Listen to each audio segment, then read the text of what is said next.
नमस्कार, जय हिंद, वंदे मातरम। दिग्जाम पॉइंट के यूट्यूब चैनल पर आप सभी का बहुत बहुत स्वागत है। दोस्तों, बाल विकास के अंतर्गत हम लोग पढ़ रहे थे जीन पियाजे को। और पहले पार्ट में हम लोगों ने जो है जीन पियाजे से संबंधित जो प्रमुख अवधारणाएं थी, कैसे जो है संज्ञानात्मक विकास होता है, इन सभी चीज़ों को हम लोगों ने उसमें देख लिया था। समावेशन क्या होता है, समायोजन क्या होता है, इन सभी चीज़ों को हम लोगों ने देख लिया था। आज के इस वीडियो में हम लोग जो बात करने वाले हैं वो जीन पियाजे की कुछ संप्रत्यय हैं, उन संप्रत्ययों को जो है इसमें बात करेंगे। जैसे स्कीमा हो गया, वस्तु स्थायित्व हो गया या वस्तुओं की निरंतरता हो गया, विलोम्यता हो गया, संरक्षण हो गया, इत्यादि चीज़ों को जो है हम लोग इसमें देखने वाले हैं। ठीक है ना। तो वीडियो को शुरू करने से पहले वीडियो को ज़्यादा से ज़्यादा शेयर कर दीजिए, वीडियो को लाइक कर दीजिए, और जो लोग चैनल पर नए हैं और चैनल को सब्सक्राइब कर लीजिए, बेल आइकन को प्रेस कर लीजिए। जब भी जो है वीडियो अपलोड किया जाए तो उसका नोटिफिकेशन आपका पहुंच जाए। ठीक है, चलिए आइए हम लोग वीडियो को शुरू करते हैं। देखिएगा, जीन पियाजे का जो आपका पहला संप्रत्यय है वो है आपका वस्तुओं की निरंतरता या वस्तु स्थायित्व। ठीक है ना। तो इसका मतलब क्या होता है? वस्तुओं की निरंतरता या वस्तु स्थायित्व का मतलब होता है कि कोई भी चीज जो हमारे आंखों से क्या हो जाए, ओझल हो जाए, लेकिन फिर भी उसका क्या बना रहे, आभास बना रहे। क्या बना रहे? आभास बना रहे। वो हम क्या कहलाता है? वो आपका वस्तु स्थायित्व या वस्तुओं की निरंतरता कहलाती है। ठीक है ना। इसमें क्या होता है कि बच्चा कोई खिलौना से खेल रहा होता है तो उसका खिलौना जो है पलंग के नीचे या बेड के नीचे गया होता है, गिर जाता है, लेकिन उसको लगता क्या है कि नहीं, ये जो खिलौना है ये कहीं आस ही पास होगा। ठीक है ना। तो वही जो आभास है कि ये नहीं, ये खिलौना यही है। ठीक है ना। तो वही उसी को हम लोग क्या कहते हैं? वस्तु स्थायित्व कहते हैं। उसी को क्या कहते हैं? वस्तु स्थायित्व कहते हैं। ठीक है ना। इसके बाद अगला संप्रत्यय है अपलटावीपन या अनुत्क्रमणीयता या अविलोम्यता। ठीक है ना। तो इसका मतलब क्या हुआ कि लौटकर पुनः बिंदु पर वापस ना आ पाना। मतलब ये हुआ कि बच्चा जो है सही चीज तो आगे आगे बता ले जाएगा। ठीक है ना। लेकिन थोड़ा सा आप उससे टेक्निकली यदि आप बात करते हैं कि नहीं ये कैसे हुआ, इसमें में से इसको लेकर आओ, तो बच्चा जो है उस चीज को नहीं बता पाएगा। कहने का मतलब बस ये कि जैसे उसको हम ट्रैक से हटाते हैं, बच्चा सब जाता है क्या? भूल। तो वही जो चीज हम जो उसे ट्रैक से हटाते हैं वही हमारा क्या कहलाएगा? अपलटावीपन या अनुत्क्रमणशीलता या अविलोम्यता। ठीक है ना। विलोम्यता का मतलब क्या हुआ कि उस जो बात कह रहे हैं उसके पीछे जो आपका रहस्य छिपा हुआ अगर वो जान गया तो समझ लियो तो ठीक है, विलोम्यता है। ठीक है ना। अगर नहीं जान पाता है तब तो फिर क्या समझ लीजिए, अविलोम्यता है। ठीक है ना। जैसे एक एग्जाम्पल के रूप में आप समझ लीजिएगा, जैसे आपको मार्केट जाना होता है। ठीक है ना। तो बच्चे से कहते हो कि अभी मैं जा रहा हूँ, अभी लौट कर आता हूँ। ठीक है ना। अभी तुमको भी लेकर जाऊंगा। बच्चा मान जाता है। इसका मतलब आपके जाने या उसके कहने के पीछे के इंटेंशन को नहीं समझ पाता है। लेकिन जैसे बच्चा बड़ा होता है इस अविलोम्यता का से क्या हो जाता है? विलोम्यता का विकास हो जाता है। बच्चा तुरंत जान जाता है कि नहीं, आप वहीं से निकल जाओगे, यहाँ फिर घर लौट कर नहीं आओगे। ठीक है ना। आप हमें लेकर नहीं जाएंगे। एक तो ये बात हो गई। यहाँ पर कुछ और एग्जाम्पल है। जैसे आपसे कहा दिया जाए कि जो है नॉट को टोन लिख दिया जाए और पूछा जाए नॉट कहाँ गया। ठीक है ना। तो बच्चा ये नहीं बता पाता है कि नॉट कहाँ गया। ठीक है ना। तो क्या हो जाएगा? अविलोम्यता। अगर ये बता दिया नहीं, इसी को जो आप सीधा कर दीजिए तो क्या हो जाएगा? नॉट बन जाएगा। ठीक है ना। तो क्या हो जाएगा आपका ये, आप सॉरी, विलोम्यता हो जाएगा। ठीक है ना। इसके बाद देखिएगा, 2 में 7 जोड़ने पर क्या आता है? 9। अब कहा दिया जाए कि 9 में से जो है 2 को वापस लाइए। तो अगर बच्चा वापस ले आता है कि 9 में से 7 घटाकर 2 आ गया, तो समझ लीजिए क्या है? विलोम्यता है। अगर नहीं ला पाता तो समझ लीजिए क्या है? अविलोम्यता है। ठीक है ना। तो विलोम्यता का मतलब क्या हो जाएगा? मूल बिंदु पर वापस चले आना। और अविलोम्यता का मतलब क्या हो जाएगा? मूल बिंदु पर वापस ना आ जाना, आ पाना। ठीक है ना। जैसे कहने का मतलब है कि बच्चे को आप कहीं दूर छोड़ाइए, अगर बच्चा चला आता तो समझ लीजिए विलोम्यता है, नहीं आ पाता है तो समझ लीजिए अविलोम्यता है।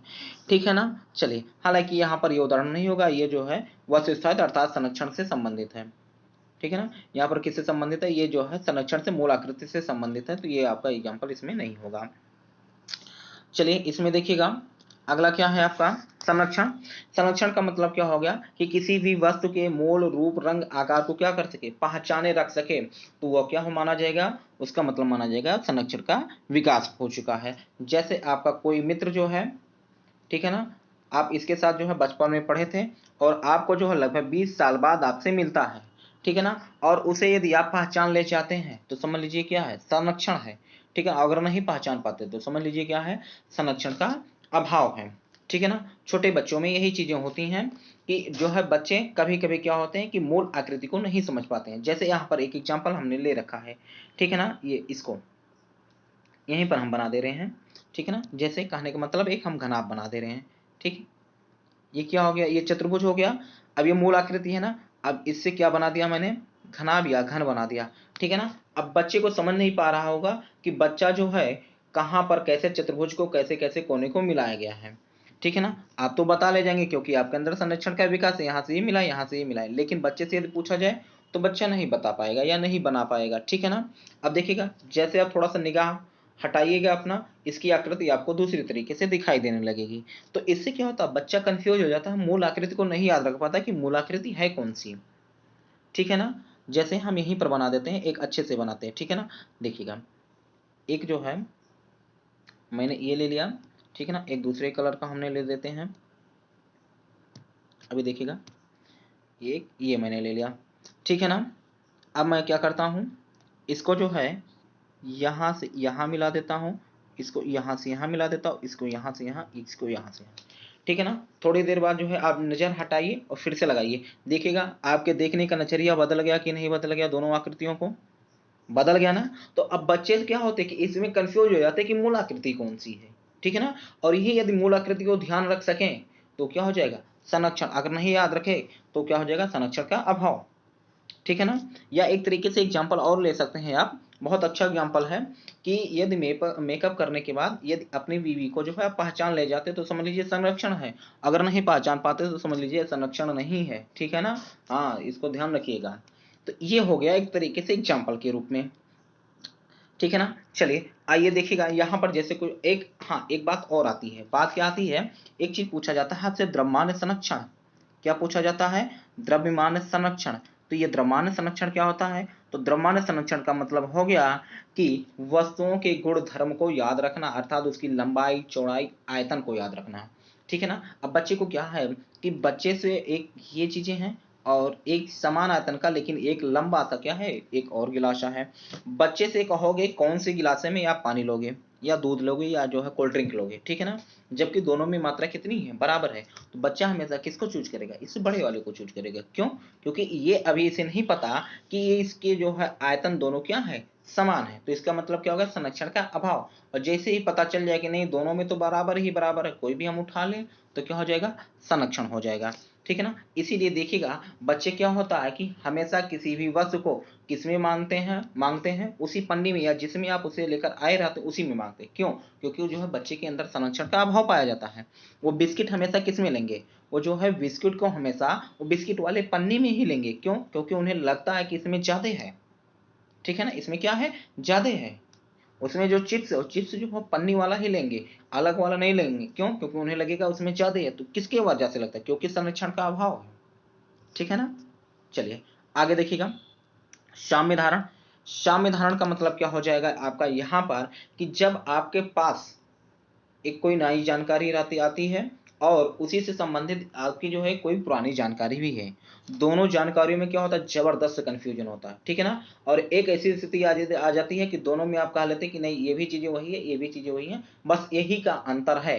तो वही जो आप एक तरीके से कंक्लूजन के रूप में, निष्कर्ष के रूप में लाकर अपने आप को संतुष्ट कर लेते हैं, वही संतुष्टि की धारणा ही आपकी क्या कहलाएगी, साम्य धारण कहलाएगा, ठीक है ना। वही संतुष्टि आपकी क्या कहलाएगी, साम्य धारण कहलाएगी। वही चीजें यहाँ पर है कि पुरानी जानकारी और नई जानकारी के मध्य संतुलन स्थापित करना, ठीक है ना, कि हाँ इसमें कोई नई चीजें नहीं बताई जा रही हैं। जैसे इससे पहले आप जो साम्य धारण को पढ़े थे, अब आप जो है पुनः इसको पढ़ रहे हैं, तो जो पहले आप पढ़े थे और जो आप वर्तमान में पढ़ रहे हैं, दोनों चीजों को आप कंपैरिजन करेंगे और कंपैरिजन करके एक कंक्लूजन निकालेंगे कि हाँ ये तो दोनों चीजें एक ही है, बस कहने का लहजा अलग है, समझाने का तरीका अलग है, लेकिन निष्कर्ष के रूप में वही आता है कि जब आप क्या हो जाते हैं, संतुष्ट हो जाते हैं, वही आपकी क्या कहलाएगी, साम्य धारण स्थिति कहलाएगी, ठीक है ना। चलिए आगे देखिएगा, स्कीमा। स्कीमा क्या होता है, तो स्कीमा एक तरीके से आपकी मानसिक संरचना होती है, क्या होती है, आपकी मानसिक संरचना होती है, जिसके आधार पर किसी वस्तु को आप क्या कर सकते हैं, याद करते हैं, ठीक है ना। जैसे कोई व्यक्ति को आपने किसी व्यक्ति को देखा, उसका चेहरा आपको याद हो गया, क्यों याद हो गया, क्योंकि उसकी मानसिक संरचना, उसका जो है मानसिक फोटो आपके दिमाग में बन गया। और वही जो मानसिक फोटो आपके दिमाग में बनता है, चाहे वो वस्तु हो गया, चाहे कोई पदार्थ हो गया, चाहे उसका स्वाद हो गया, चाहे उसका सुगंध हो गया, चाहे वो कोई जानकारी हो गई, तो वो जो जानकारी आपके दिमाग में बनती है, उसी को हम लोग क्या कहते हैं, स्कीमा कहते हैं, ठीक है ना। और इसी स्कीमा के आधार पर आप किसी चीज की क्या करते हैं, समाधान या व्याख्या करते हैं, ठीक है ना। जैसे आपके मान लेते हैं सामने लिख दिया जाए कि 20/5 धन 4 गुणे 2, तो इसको देखते ही आप जो है कहते हैं कि इसको जो है पहले हम भाग करेंगे, फिर गुणा करेंगे, फिर बाद में हम जोड़ेंगे। तो ये जो आपके दिमाग में याद है, यही याद ही आपकी क्या स्कीमा है। अगर नहीं याद होता तो इसका मतलब स्कीमा बना ही नहीं, और जब बना ही नहीं है तो आप किसी कार्य को आप कर भी नहीं सकते, ठीक है ना। इसीलिए इसे क्या कहा जाता है, तो इसीलिए स्कीमा को क्या कहा जाता है, संगठित संरचना होता है, सूचनाओं का पैकेट कहते हैं, ठीक है ना। और इसी स्कीमा के आधार पर क्या करते हैं, आप व्यवहार करते हैं, ठीक है ना। और जन्म के समय स्कीमा कैसी अवस्था में होता है, विद्यमान अवस्था में होता है। कोई भी चीज जो आप देखते हैं, सुनते हैं, जो बता देता है उसी को आप क्या कर लेते हैं, वही इसी को सही मान लेते हैं, ठीक है ना। बाद में जैसे जैसे स्कीमा डेवलप होता है आप उसमें सुधार करते जाते हैं, ठीक है ना, और उससे संबंधित जानकारी को भी आप इकट्ठा करते जाते हैं, ठीक। चलिए, तो आई होप स्कीमा आप समझ गए होंगे। स्कीमा का मतलब बस आप इतने याद रखिएगा कि जो कुछ भी आप सुनते हैं, बोलते हैं, देखते हैं, महसूस करते हैं, ठीक है ना, इसका जो मानसिक संरचना जो आपके मस्तिष्क में बनता है, जिसके आधार पर उस चीज की आप क्या करते हैं, व्याख्या करते हैं, उस चीज की पहचान करते हैं, वही आपका क्या है, स्कीमा। जैसे किसी चीज की खुशबू है, ठीक है ना, अब उस खुशबू को आपने देख लिया कि हाँ ये तो इस चीज की खुशबू, आप तुरंत जैसे आपकी उसकी जो है महक आपके सामने आती है, तुरंत जान जाते हैं, ठीक है ना। जैसे जो है फुल्की का नाम लिया जाता है, बहुत सारे लोग फुल्की खाते ही हैं, बहुत सारे लोग आदि भी हैं फुल्की के, ठीक है ना। तो जैसे फुल्की की बात आती है, उनके जो है दिमाग में उसका स्वाद आ जाता है, ठीक है ना, अरे फुल्की का तो स्वाद ऐसे होता है, किसकी वजह से आया, क्योंकि इसकी जो मानसिक संरचना, फुल्की की जो मानसिक संरचना आपके दिमाग में बनी हुई है, और उसी बनी होने के कारण, उसी स्कीमा के कारण आप उस चीज को याद कर पा रहे हैं, आप उस चीज को महसूस कर पा रहे हैं, ठीक है ना। तो यही आपकी क्या है, यही आपकी स्कीमा है, ठीक है ना। चीजें अब क्लियर हो गई ना, कभी आप कंफ्यूज नहीं होंगे ना। चलिए, ठीक है ना। देखिएगा, स्कीमा के बाद एक चीज आता है स्कीम्स, ठीक है ना। स्कीम्स क्या होता है, तो मानसिक संरचना का अभिव्यक्त रूप, ठीक है ना। मानसिक संरचना का या मानसिक संक्रिया का क्या होता है, अभिव्यक्त रूप, जो आप सोचते हैं जब उसका क्या करते थे, व्यवहार में अपने लाते हैं, ठीक है ना, उसको क्या करते हैं, अपने शरीर के अंगों द्वारा उसका संचालन करते हैं, वही आपका क्या कहलाता है, स्कीम्स कहलाता है, ठीक है ना। चलिए आगे देखिएगा, जीववाद क्या होता है, तो किसी भी निर्जीव या गतिशील वस्तु को क्या मानना, सजीव मानना, ठीक है ना। जैसे देखते होंगे गुड्डे या गुड़िया या खिलौने से बच्चे क्या है, अक्सर खेलते रहते हैं, ठीक है ना। तो खेलते समय कहते हैं हट जाओ, नहीं हमारा हाथी जो है आपको कुचल देगा, हट जाओ, नहीं मेरा शेर आपको खा लेगा, अभी बंदर आपको काट लेगा, ठीक है ना। तो अब बताइए, काटने का कार्य, कुचलने का कार्य बड़ी वाली हाथी करेगी, तभी आप चोटिल होंगे ना, खिलौने से तो होंगे नहीं। लेकिन बच्चा उसको क्या समझता है, सजीव समझता है, ठीक है ना। और निर्जीव और गतिशील वस्तुओं को क्यों सजीव समझता है, क्योंकि जितने भी आस पड़ोस में जो चीजें दिखाई देती हैं, सजीव वाले जीवित चीजें हैं, जैसे माता पिता हो गए, परिवार के सदस्य हो गए, जीव जंतु हो गए, सब क्या रहते हैं, चलते फिरते रहते हैं, ठीक है ना। तो उनको लगता क्या है कि जो प्रत्येक चलने वाली चीज क्या होती है, सजीव, ठीक है ना। अभी उनको जो सजीव और निर्जीव में अंतर नहीं पता होता स्टार्टिंग में, ठीक है ना। तो इसको वो लोग क्या समझ लेते हैं, बच्चे, छोटे बच्चे उसको सजीव समझ लेते हैं, ठीक है ना। तो इसीलिए गतिशील या निर्जीव वस्तुओं को क्या समझना, सजीव समझना, क्या कहलाएगा, आपका जीववाद कहलाएगा, ठीक है ना। केंद्रीकरण क्या है, तो एक ही समय पर केवल एक किसी पक्ष के एक ही पक्ष पर ध्यान देना, एक ही समय पर किसी जो है वस्तु के या किसी भी चीज पर केवल एक ही समय पर एक ही पक्ष पर ध्यान देना ही आपका क्या कहलाएगा, केंद्रीकरण कहलाएगा, ठीक है ना। जैसे बच्चे से पूछा जाए, दो जो है यहाँ पर हम इस तरीके से मैंने दो खींच दिया छड़े, ठीक है ना। बच्चे से कहा जाए कि कौन सा जो है छड़ी बड़ी है, ठीक है ना। तो बच्चा क्या करेगा, अगर इस सिरे को देखेगा तो कहेगा ये वाला बड़ा है, अगर इस सिरे को देखेगा तो इसलिए कहेगा ये वाला बड़ा है। ये जो है एक समय पर केवल एक बिंदु पर केंद्रित कर रहा है ध्यान अपना, ठीक है ना, दोनों बिंदुओं पर केंद्रित नहीं कर रहा है। तो यही क्या हो जाएगा, केंद्रीकरण हो जाएगा। या आप देखते होंगे, बच्चा कहीं खेल रहा होता, क्या होता है, बच्चा कहीं खेल रहा होता है, और जैसे ही जो है गाड़ी की वो क्या करता है, हॉर्न सुनता है, तुरंत भागता है वहां पर। अब वो ये नहीं देखता कि गाड़ी किधर से आ रही है, कितनी दूर आ रही है, क्या मेरे पास आ रही है कि नहीं आ रही है। उसको क्या लगता है कि ये गाड़ी अभी हमको चढ़ा देगी, चढ़ जाएगा हमारे ऊपर, ठीक है ना, वहां से वो सुरक्षित स्थान पर भागता है। तो उसने क्या किया, केवल एक ही पक्ष पर ध्यान दिया कि अपने आप को सुरक्षित करने पर, वो नहीं देख रहा किधर से आ रही है, किधर से गाड़ी नहीं आ रही है, क्या हमारे पास आ रही है कि नहीं आ रही है, ठीक है ना। इन चीजों पर, अन्य पहलुओं पर वो ध्यान नहीं देता है। तो इसी को हम क्या कहते हैं, केंद्रीयकरण कहते हैं, ठीक है ना। अहम केंद्रितता क्या है, तो देखिएगा अहम केंद्रितता का मतलब क्या हो गया कि अपने ही विचारों को, अपने ही दृष्टिकोण को क्या मानना, सही मानना, ये क्या कहलाता है आपका अहम केंद्रितता कहलाता है। क्या कहलाता है आपका अहम केंद्रितता कहलाता है, ठीक है ना।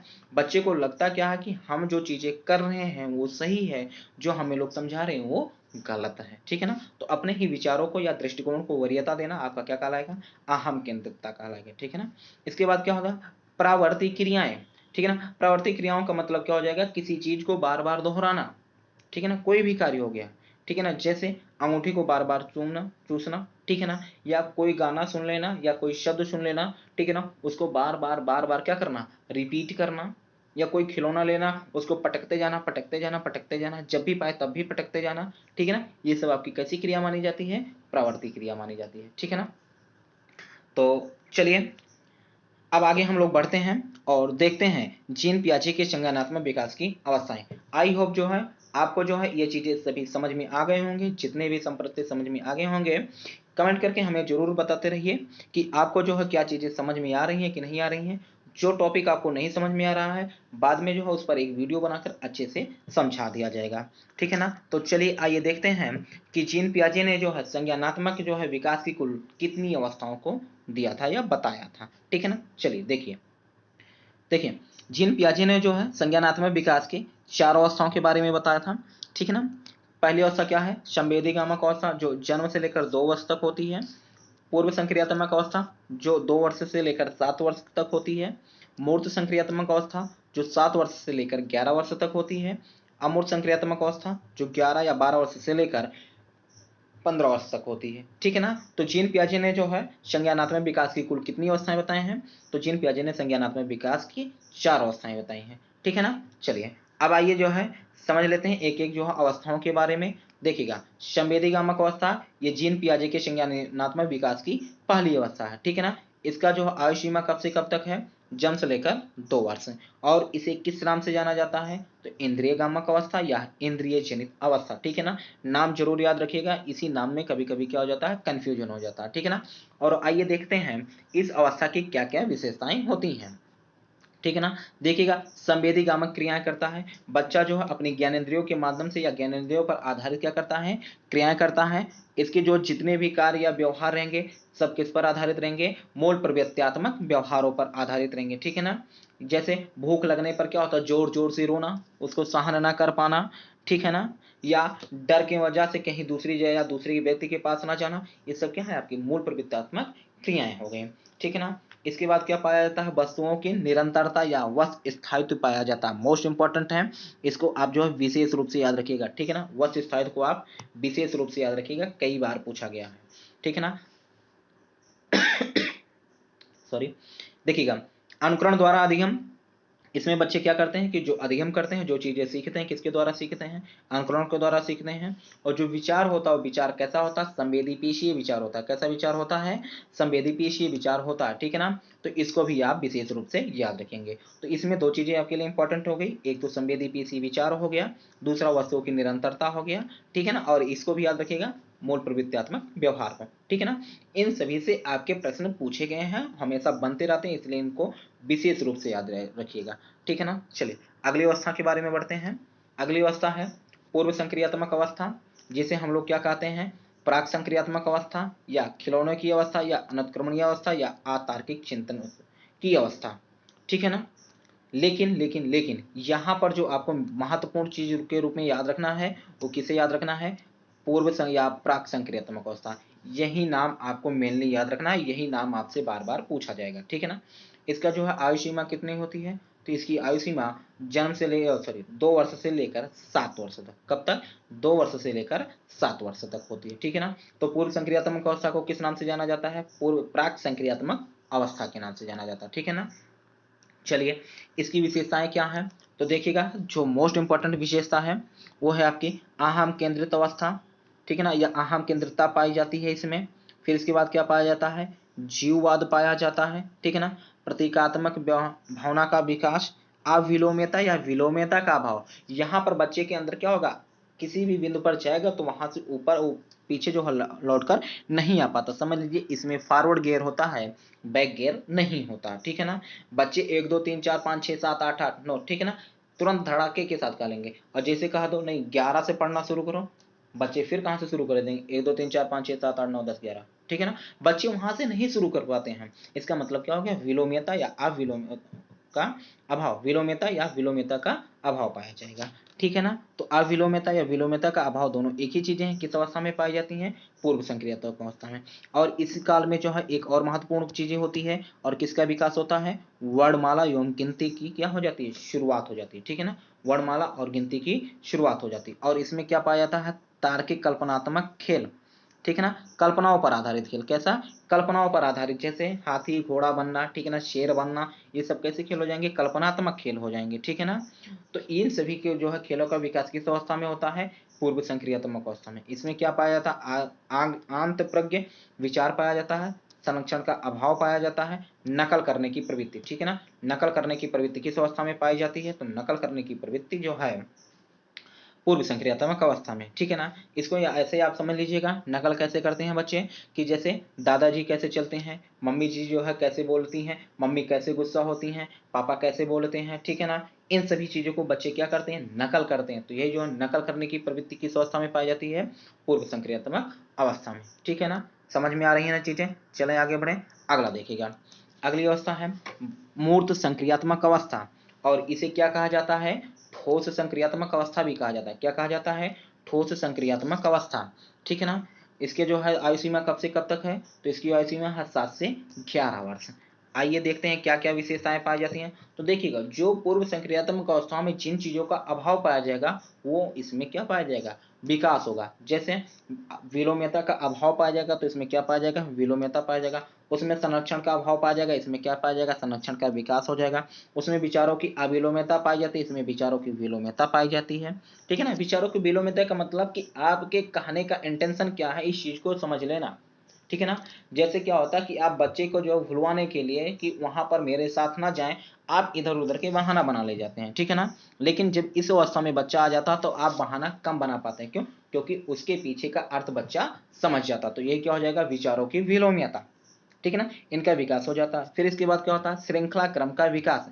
श्रृंखला क्रम का विकास करने का मतलब क्या हो गया, कि छोटी बड़ी संख्याओं को एक क्रम से रख लेना, ठीक है ना। अक्षर को जो है एक क्रम से लिख देना, ठीक, ये सभी क्या हो जाएगा, इस क्रम में विकास हो जाएगा। और इसी क्रम में क्या होता है, भाषाई कौशलों का विकास हो जाता है, मूर्त चिंतन का विकास हो जाता है, दिन तारीख माह जो है इन सभी का क्या हो जाता है, ज्ञान हो जाता है, याद भी कर लेता है, ठीक है ना। उत्क्रमणीयता, वहां पर क्या था, अनुत्क्रमणीयता, यहाँ पर क्या पाई जाएगी, आपकी उत्क्रमणीयता पाई जाएगी। गणितीय संक्रियाओं का विकास, जोड़ घटाना गुणा भाग, इन सभी का क्या हो जाएगा, इस अवस्था में विकास हो जाएगा, ठीक है ना। चलिए, तो इन सभी चीजों को आप विशेष रूप से याद रखिएगा। और आइए देखते हैं जो है जीन पियाजे की अंतिम अवस्था।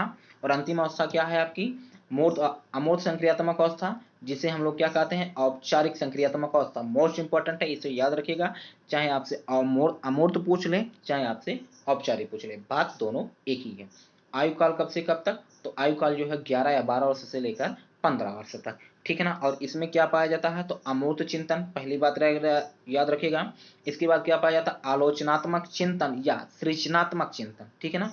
चाहे आलोचनात्मक चिंतन आ जाए, चाहे जो है सृजनात्मक चिंतन आ जाए, ठीक है ना, दोनों की बात एक ही है। ये किस अवस्था में पाई जाएगी, अमूर्त संक्रियात्मक या औपचारिक संक्रियात्मक अवस्था में। इस अवस्था में क्या पाया जाएगा, अपसारी चिंतन। अभिसारी चिंतन किस में पाया जाएगा, मूर्त संक्रियात्मक अवस्था में, ठीक है ना। शाब्दिक परिकल्पना अर्थात शब्दों पर आधारित वो क्या कर ले जाएगा, परिकल्पना कर ले जाएगा, ठीक है ना। तर्क वितर्क के गुण पाए जाएंगे। और परिकल्पित निगमनात्मक चिंतन मोस्ट इंपॉर्टेंट है, याद रखिएगा, इसकी संभावना ज्यादा है पूछे जाने की, ठीक है ना। इसको जितना भी स्टार आप बना सकते हैं बना लीजिए, इसको याद रखिएगा, कई बार इससे क्वेश्चन बने हैं। परिकल्पित निगमनात्मक चिंतन किस अवस्था की विशेषता है, अमूर्त संक्रियात्मक अवस्था या औपचारिक संक्रियात्मक अवस्था की, ठीक है ना। तो ये हो गई जीन पियाजे के जो है अवस्थाओं के बारे में। अब देखिएगा जीन पियाजे का जो है भाषा और विचार पर क्या मत है, ठीक है ना। तो जीन पियाजे क्या कहते हैं कि विचार जो है भाषा से पहले आता है, ठीक है ना। जीन पियाजे जो है क्या कहते हैं कि विचार जो है भाषा से पहले आता है। और भाषा कितने प्रकार की होती है, 2 प्रकार की, एक आहाम केंद्रित भाषा होती है और एक सामाजिक भाषा होती है। जो शैशवावस्था की जो भाषा होगी, कैसी भाषा होगी, आहाम केंद्रित भाषा होगी। जो बाल्यावस्था या उसके ऊपर की जो अवस्था होगी, उसकी भाषा कैसी होगी, सामाजिक भाषा होगी, ठीक है ना। तो एक चीज याद रखिएगा, जीन पियाजे के अनुसार विचार भाषा से पहले है, ठीक है ना। चलिए आइए जो है हम लोग जो है जीन पियाजे पर आधारित महत्वपूर्ण प्रश्नों को कर लेते हैं जो 2011 और 2023 में पूछे गए हैं। ठीक है ना, तो चलिए आइए हम लोग जो है इन प्रश्नों को देख लेते हैं। देखिए पहला प्रश्न क्या है कि वस्तुओं को क्रम से जमाने की क्षमता बालक में विकसित हो जाती है। कहने का मतलब क्रम का विकास या वर्गीकरण का विकास है। तो क्रम या वर्गीकरण का विकास किसमें हो जाता है? इंद्रिय गतिक अवस्था में, कि पूर्व क्रियात्मक अवस्था में, कि मूर्त क्रिया अवस्था में, या औपचारिक क्रिया अवस्था में। तो अभी हमने बताया क्या कि जो है क्रम या गति एक क्रम से लगाने का जो विकास होगा किसमें होगा? मूर्त संक्रियात्मक अवस्था में। किसमें होगा? मूर्त संक्रियात्मक अवस्था में। ठीक है ना। इंद्रिय गामक में जो है मूल प्रवृत्त्यात्मक व्यवहार वगैरह रहेगा। ठीक है ना। पूर्व संक्रियात्मक अवस्था में तो यहाँ पर वर्णमाला एक गिनती क्रम का शुरुआत होता है, ना कि जो है वर्णमाला को एक क्रम से लिख पाएगा। कभी जो है पढ़ेगा जो है 1 2 3 4 40 42 ऐसे 43 44 ऐसे पढ़ने लगता है बच्चा। ठीक है ना, तो ये क्रम से नहीं है। क्रम से कब वो पढ़ना सीख जाता है? जब वो मूल संक्रियात्मक अवस्था में पहुंचता है तब। ठीक, चलिए अगले प्रश्न की तरफ बढ़ते हैं। अगला प्रश्न क्या कहता है कि जीन पियाजे के अनुसार संज्ञानात्मक विकास के किस चरण पर बच्चा वश स्थायित्व, कहने का मतलब ये हुआ कि आंखों से ओझल हो जाने के बावजूद उस वस्तु का आभास बना रहे। और ये चीजें मैंने आपको किसमें बताई थी? संवेदी गामक में, कि पूर्व संक्रियात्मक, की मूर्त में, की औपचारिक में। तो बच्चा जो है कब आभास महसूस करता है? आभासी। ठीक है ना, तो किस अवस्था में? तो संवेदी गामक अवस्था में। किसमें? संवेदी गामक अवस्था में या संवेदी प्रेरक चरण में। ठीक है ना, समझ में आ रहा ना। याद रखिएगा वश स्थायित्व। देखिएगा अभी जितनी भी विशेषताएं पढ़ी हमने वही सभी चीजें यहाँ पर आपसे पूछी गई हैं। ठीक है ना, चलिए अगला देखिएगा। तीसरा प्रश्न क्या कहता है कि जीन पियाजे के अनुसार बच्चा अमूर्त चिंतन, अमूर्त चिंतन का मतलब क्या हो जाएगा? सोच लीजिएगा कब की बात कर रहा। ठीक है ना, बौद्धिक संक्रियाएं और समस्या समाधान की अवस्था में करने लगता है। तो किस अवस्था में बच्चा करने लगता है? संवेद पूर्व संक्रियात्मक अवस्था में, कि मूर्त में, कि अमूर्त में, कि संवेदी गामक में। तो जाहिर सी बात है यहाँ पर आया है क्या आपका? अमूर्त स्तर। तो यहाँ पर आपका विकल्प भी क्या हो जाएगा आपका? अमूर्त स्तर का। ठीक है ना, अमूर्त संक्रियात्मक अवस्था में बच्चा क्या करने लगता है? अमूर्त चिंतन या बौद्धिक संक्रिया या समस्या समाधान करने लगता है। ठीक है ना, चलिए आगे आइए। अगला क्वेश्चन क्या कहता है कि पियाजे के किस अवस्था में संवेदी गामक अवस्था समायोजित करता? किस अवस्था में संवेदी गामक? यहीं से आपको उत्तर मिल जाएगा। संवेदी गामक का मतलब क्या हो जाएगा? संवेदी गामक अवस्था। और देखिएगा इस अवस्था में बच्चा क्या क्या करता है? क्या वो तार्किक चिंतन कर पाएगा? अभी तो बच्चे के अंदर ज्यादा शब्द ही निर्माण नहीं है, तो तार्किक चिंतन कहाँ से कर पाएगा? समस्या समाधान कहाँ से कर पाएगा? गलत हो गया ना।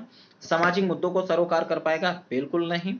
अभी उसका सामाजिक ही विकास सही से नहीं हुआ रहेगा। और विकल्पों की व्याख्या एवं विश्लेषण करने की क्षमता, तो अब ये खुद ही बताइए क्या बच्चे में ये गुण पाए जाएंगे? बिल्कुल नहीं पाए जाएंगे। तो बचता क्या है आपका? पहला वाला विकल्प। ठीक है ना, अनुकरण, स्मृति या मानसिक प्रस्तुतिकरण। ठीक है ना, चलिए अगले क्वेश्चन की तरफ हम लोग बढ़ते हैं। अगला क्वेश्चन है आपका चौथा, पांचवा। ठीक है ना, पांचवा क्या कहता है प्रश्न कि जीन पियाजे द्वारा परिभाषित चरण जिसमें ज्ञानात्मक, चाहे संज्ञानात्मक काले चाहे हम ज्ञानात्मक विकास की शिशु शुरुआत, शिशु अवस्था द्वारा अपनी संवेदना या गतिविधियों का इस्तेमाल दुनिया को समझने के लिए, ठीक है ना, दुनिया को समझने के लिए कहता है। किसमें कहता है? अपनी संवेदनाओं के आधार पर। ठीक है ना, ना कि विचार और चिंतन के आधार पर। ठीक है ना, किसके आधार पर? संवेदना और गतिविधि के आधार पर। तो किसमें? संवेदी मोटर में, कि संचालन पूर्व अवस्था में, कि साकार अवस्था में, या इनमें से कोई नहीं। तो बताइए इसमें कौन सा ऑप्शन सही होगा? चलिए मन में सोच लीजिएगा, हम बता रहे हैं आपको। इसमें पहला वाला विकल्प आपका सही होगा। क्या सही होगा आपका? पहला वाला विकल्प, संवेदी मोटर अवस्था में। ठीक है ना, चलिए अगला प्रश्न देखिएगा। देखिए आप लोग क्या करिएगा कि वीडियो को रोक लीजिएगा, मन में उत्तर सोच लीजिएगा और देखिएगा कि क्या हम जो सोचे हैं वो सही था या नहीं। सही सही सोचिएगा। ठीक है ना, पूर्वाग्रह का शिकार मत होइए कि नहीं हम तो यही सोच रहे थे, ये तो गलत हो गया, ये तो नहीं होगा। ठीक है ना, यही होगा, हम यही सोचे थे, ऐसा मत करिएगा। सही सोचिए और सोचिए कि क्या हम जो सोच रहे हैं वो सही हो रहा है कि नहीं हो रहा है। ठीक है ना, चलिए आगे देखिएगा। अगला प्रश्न क्या कहता है कि जीन पियाजे के अनुसार व्यक्ति किस अवस्था को प्राप्त करने के लिए समाधान की निरंतर खोज करने में लगा रहता है। ठीक है ना, कहने का मतलब संतुलन में जो है व्यक्ति कब तक नहीं आ जाता, जब तक उससे संबंधित जितनी भी जानकारी है नहीं जान लेता तब तक वो संतुलन में नहीं आता है। ठीक है ना। जैसे एक पिक्चर आई थी, कौन सी, बाहुबली। कौन सी पिक्चर आई थी, बाहुबली पिक्चर आई थी। ठीक है ना। अब इस पिक्चर में हुआ क्या था कि कटप्पा ने जो है बाहुबली को मार दिया था, और सभी के मन में एक कौतूहल की तरह बना रहा, एक जो उत्सुकता की तरह बना था रहा कि बाहुबली को क्यों मारा गया, कटप्पा ने जो है बाहुबली को क्यों मारा। ठीक है ना। तो ये कौतूहल या एक तरीके से ये जिज्ञासा या ये चीज आप कब तक जो है शांत नहीं हुआ, जब तक दूसरी मूवी बाहुबली 2 नहीं देख लिए। ठीक है ना। तब तक आप क्या रहे, इधर उधर सोच विचार रहे थे, क्यों मारा, ऐसे मारा होगा, ये कारण रहा होगा, नहीं इसने गलत किया, वो किया, ये किया, सारी चीजें। ठीक है ना। तो ये क्या हो गया, ये आप किस अवस्था में हो गए, असंतुलन। लेकिन आप कब अवस्था में आ जाएंगे, संतुलन में कब आएंगे, जब सभी चीजों को जान लेंगे। और यही चीज यहाँ पर कह रहा है कि किस अवस्था को प्राप्त करने के लिए समाधान की निरंतर खोज करने में लगा रहता है। तो जाहिर सी बात है कि आप अपने आप को संतुष्ट होने के लिए उसमें आप लगे रहेंगे। तो किसमें रहेगा आपका संतुलन, सा से संतुष्ट, सा से संतुलन। ठीक है ना। यही याद रखिएगा। इससे पहले क्या हो गए थे आप, असंतुलन हो गए थे, अब क्या हो गए, संतुलन हो गए, अब कोई टेंशन नहीं, आप कभी नहीं सोचते हैं। ठीक है ना। जैसे कोई व्यक्ति आपको जो है अनायास ही मारकर चला जाए, आप दिनों रात सोचेंगे। ठीक है ना। आप दिनों रात सोचेंगे क्यों मारा, कौन था, किस लिए मारा, कौन सी गलती हमने कर दी। कब तक नहीं, जब तक उसके बारे में सही से जानकारी नहीं कर ली तब तक आप सोचते विचारते रहे। इसका मतलब आप असंतुलन में थे, और जैसे ही पता चल गया आप किस अवस्था में आ गए, संतुलन अवस्था में आ गए। ठीक है ना। चलिए अगला प्रश्न देखिएगा। 7वां प्रश्न क्या कहता है, परिकल्पनात्मक निगमनात्मक तर्क किस चरण की विशेषता, अभी मैंने बताया, अभी जस्ट ही बताया, किस अवस्था में पाए जाते हैं, औपचारिक संक्रियात्मक अवस्था में। ठीक है ना। चलिए कई बार ये प्रश्न पूछा गया है, याद रखिएगा। अगला देखिएगा कि जीन पियाजे के संज्ञानात्मक विकास के सिद्धांत के अनुसार किस अवस्था में बच्चे अनैच्छिक क्रियाओं से ऐच्छिक क्रियाओं की ओर बढ़ना प्रारंभ कर देते हैं। ठीक है ना। देखिएगा बच्चे की जो है कुछ क्रियाएं ऐसी होती हैं जो अनैच्छिक होती हैं, उस पर बच्चे नियंत्रण नहीं कर पाते हैं। ठीक है ना। जैसे मल मूल त्याग वगैरह में। ठीक है ना। ये बच्चे की इच्छा के ऊपर नहीं हो पाता कि वो कंट्रोल कर ले जाए, आती है। ठीक है ना। वो कर देते हैं। ठीक है ना। अपने ही जो है कपड़े में कर देते हैं। लेकिन इससे क्या होता है, धीरे धीरे आगे बढ़ेंगे और ऐच्छिक क्रिया की तरफ अपने हिसाब से बच्चे जो है बताने लगते हैं कि नहीं हमें टॉयलेट लगा है, हमें जो है यहाँ जाना है, वो करना। ठीक है ना। बच्चे सब बताने लगते हैं। तो कैसी होगी, वो ऐच्छिक क्रिया होगी। लेकिन उससे पहले बच्चा कैसे होता है, अनैच्छिक क्रिया में होता है। तो किस अवस्था से प्रारंभ होता है, संवेदी गामक अवस्था से। किस अवस्था से, संवेदी गामक अवस्था से, जो है पूर्व संक्रियात्मक अवस्था में। और जैसे पूर्व संक्रियात्मक अवस्था की ओर जो है जाएगा, उसके जो है क्रिया किसकी तरफ बढ़ती चली जाएंगी, ऐच्छिक क्रियाओं की तरफ बढ़ती चली जाएंगी। ठीक है। अगला देखिएगा 9वां प्रश्न कि जीन पियाजे के संज्ञानात्मक विकास के सिद्धांत के अनुसार किस चरण पर बच्चे दूसरों का अनुसरण या नकल करना शुरू कर देते हैं। ठीक है ना। दूसरों का अनुकरण या नकल करना किसी का, तो देखिएगा अनुकरण शुरू कर देते हैं। तो किस अवस्था में, तो संवेदी गामक अवस्था में। किस अवस्था में, संवेदी गामक अवस्था में। ठीक है ना। चलिए आगे देखिएगा। अगला प्रश्न 10वां है क्या आपका कि जीन पियाजे के संज्ञानात्मक विकास के सिद्धांत के अनुसार किस चरण पर बच्चे घटनाओं को भूत वर्तमान भविष्य काल को सही क्रम से याद करना शुरू, कहने का मतलब दिनों के नाम, वर्षों के नाम, जो है कालों के नाम। ठीक, वह इन सभी को क्या करते हैं, अच्छे से जान जाते हैं। और किस अवस्था में, मूर्त संक्रियात्मक अवस्था में। किसमें, मूर्त संक्रियात्मक अवस्था में। ठीक है ना। इसी अवस्था में तो बच्चे के क्या हो जाते हैं, सभी चीजों का विकास हो जाता है। ठीक। अगला प्रश्न देखिएगा। जीन पियाजे के संज्ञानात्मक विकास के सिद्धांत के अनुसार एक अध्यापिका 7 से 11 वर्ष की अवस्था वाले विद्यार्थियों को स्वतंत्र रूप से कार्य करने के लिए ऐसा कार्य देती है जिसमें आवश्यकता होती है किसकी, वश स्थायित्व। ये तो क्या हो जाएगा आपका, पहली अवस्था संवेदी गामक अवस्था। निष्क्रिय अनुसरण करता तो होगा नहीं। प्रतिवर्ती चिंतन, ये आपकी किस अवस्था में पाया जाएगा, अर्थात जो है विलोम्यता का विकास। और विलोम्यता या पुरानी जो है चीजों पर वापस लौट आना, पिछली चीजों पर, ये क्या हो जाएगी आपकी 7 से 11 वर्ष की अवस्थाओं की विशेषता हो जाएगी। ठीक है ना। लेकिन परिकल्पित निगमनात्मक चिंतन ये औपचारिक या अमूर्त संक्रियात्मक अवस्था की विशेषता है। ठीक है ना। कन्फर्म, चलें, चलिए आगे बढ़िए। 11वें का बी सही होगा। 12 नंबर क्वेश्चन क्या कहता है कि जीन पियाजे के संज्ञानात्मक विकास के सिद्धांत के अनुसार किस अवस्था में अधिकांश बच्चे अमूर्त समस्याओं को तार्किक ढंग से सक्षम हो जाते हैं। अमूर्त आ गया तो इसका मतलब क्या हो जाएगा, उसकी विशेषता ही हो जाएगी औपचारिक या अमूर्त संक्रियात्मक अवस्था। ठीक है ना। बिल्कुल इसी से आप तुरंत अंदाजा लगा ले जाएंगे। अगला देखिएगा जीन पियाजे के सिद्धांत के में क्रियाओं और विचारों को संगठित प्रणाली जो व्यक्तियों को उनके बीच संबंधित वस्तुओं और घटनाओं को मानसिक रूप से प्रस्तुत करने और सोचने की स्वीकृति देती है, क्या कहलाती? स्कीम्स। देखिएगा, उन्नत आयोजक कहीं आप जीन पियाजे में पढ़े नहीं, संहिता कहीं पढ़े नहीं पढ़े, उपकरण कहीं पढ़े नहीं पढ़े, लेकिन स्कीम्स तो पढ़े हैं, जिससे आप क्या करते हैं, मानसिक विचारों के आधार पर अपने व्यवहारों का क्या करते हैं, क्रियान्वयन करते हैं। वही चीज यहाँ पर कहा गया तो स्कीम्स हो जाएगा। ठीक है ना। चलिए 14 नंबर का प्रश्न, और 14 नंबर का प्रश्न क्या कहता है कि जीन पियाजे के संज्ञानात्मक विकास के सिद्धांत के अनुसार किस चरण पर अधिकतर बच्चे दूसरे के दृष्टिकोण को समझने की विशेषता कठिनाई महसूस करते हैं? कहने का मतलब, बच्चे को मना किया जाता है कि आप पड़ोस में नहीं जाना खेलने, या उनके यहाँ नहीं जाना खेलने, या आपको ये कार्य नहीं करना है, चोट लग जाएगी। लेकिन वो बच्चे नहीं समझ पाते कि हमें जो है किस लिए मना किया जा रहा है, किस लिए इस कार्य को रोका जा रहा है। ठीक है ना। ये क्या हो गया, दूसरे के दृष्टिकोण को समझ पाना। जैसे अभी आपसे कहा दिया जाएगा कि नहीं उनके यहाँ नहीं जाना है, ये ऐसी ऐसी बात है। ठीक है ना। आप क्या करेंगे, समझ जाएंगे कि हमें रात को नहीं जाना, यहाँ नहीं जाना, वहां नहीं जाना। ठीक है ना। लेकिन छोटे बच्चे क्या जान पाते हैं, नहीं समझ पाते कि उसके पीछे की वजह क्या है। ठीक है ना। तो किस अवस्था में, उत्तर पारंपरिक अवस्था में, यहाँ कहीं जो है ही नहीं। औपचारिक अवस्था में वो तो जान ही जाएंगे, मूर्त में वो जान ही जाएंगे। लेकिन जो बच्चा जो है पूर्व संक्रियात्मक अवस्था में होगा, वो दूसरे के दृष्टिकोण को नहीं समझ पाएगा। ठीक है ना। ये क्या हो जाएगा, इसके चौथे का विकल्प है बी वाला। अगला देखिएगा, आज का जो है लास्ट प्रश्न। लास्ट प्रश्न क्या कर रहा है कि जीन पियाजे के संज्ञानात्मक सिद्धांत के अनुसार बच्चे किस चरण में चयन क्रियाओं को एक दिशीय, ठीक है ना, किसमें, एक दिशीय क्रम में सोचना, अर्थात यहाँ पर क्या हो जाएगा, अभिसारी चिंतन।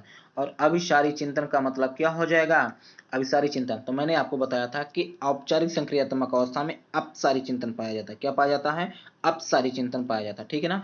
इसमें तो तार्किक करेंगे नहीं, इसमें तार्किकता आएगी नहीं। फिर आपका बचता क्या है, आपका मूर्त संक्रियात्मक अवस्था। बचता क्या है आपका, मूर्त संक्रियात्मक अवस्था। तो ये रहे आपके जो है जीन पियाजे से संबंधित कुछ महत्वपूर्ण प्रत्यय हो गए, प्रश्न हो गए। आई होप जो है आपको सभी चीजें अच्छे से समझ में आई होंगी। जो चीजें समझ में नहीं आई होंगी हमें कमेंट करके जरूर बताइएगा, और वीडियो आपको कैसा लग रहा है ये भी हमें कमेंट करके जरूर बताइए। तो चलिए वीडियो को ज़्यादा से ज़्यादा आप शेयर करते रहिएगा। फिर मिलते हैं एक और बेहतरीन वीडियो के साथ, तब तक के लिए जय हिंद।